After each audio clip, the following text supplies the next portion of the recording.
ہے نا جی، اصل میں آج کل جو ایک وبا آ گئی ہے، بڑے پڑھے لکھے لوگ، سمجھدار لوگ جو ہیں سارے سود کھاتے ہیں۔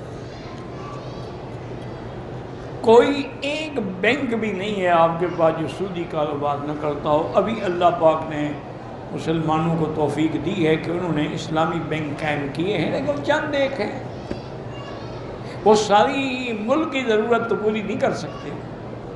ابھی ان میں بھی کچھ چیزیں کم ہیں شریعت کے اصول کے مطابق، لیکن پھر بھی شکر ہے 80% تو آ گئے نا۔ اچھا، اور پھر یہ جو جدید پڑھا لکھا طبقہ ہے نا، وہ کہتے ہیں جی سود میں اور تجارت میں کیا فرق ہے؟ سود میں بھی تو آدمی پیسے کماتا ہے، تجارت میں بھی پیسے کماتا ہے۔ یہ عجیب بات ہے کہ اسلام میں تجارت حلال ہے اور سود حرام ہے۔ ان جاہلوں سے پھر یہ کہا جائے کہ جی بہن اور بیوی میں کیا فرق ہے، دونوں ہیں تو عورتیں۔ اور دوسری بات یہ ہے کہ سود میں آپ کو ایک پرسنٹیج معین ملنی ہے، گھاٹے کا کوئی سوال ہی نہیں ہے۔ تجارت کے اندر نقصان بھی ہے، نفع بھی ہے، تو آسمان زمین کا فرق ہے۔ اس لیے اللہ نے تجارت کو حلال قرار دیا ہے، لیکن سود جو ہے وہ ہر حال میں حرام۔ اور حرام بھی ایسا ہے کہ اللہ فرماتے ہیں فَأْذَنُوا بِحَرْبٍ مِّنَ اللَّهِ، اللہ کے ساتھ جنگ کے لیے تیار ہو جائیں۔ اب خود اندازہ کرو کہ جو ملک سود پر چلتے ہوں، جو اللہ سے جنگ کی حالت میں ہوں، وہ کیسے کامیاب ہو سکتے ہیں؟ وہ کبھی بھی خوشحال نہیں ہو سکتے، کیونکہ وہ تو اللہ کے ساتھ لڑائی لڑ رہے ہیں۔ اللہ سے لڑ کے کون جیت سکتا ہے؟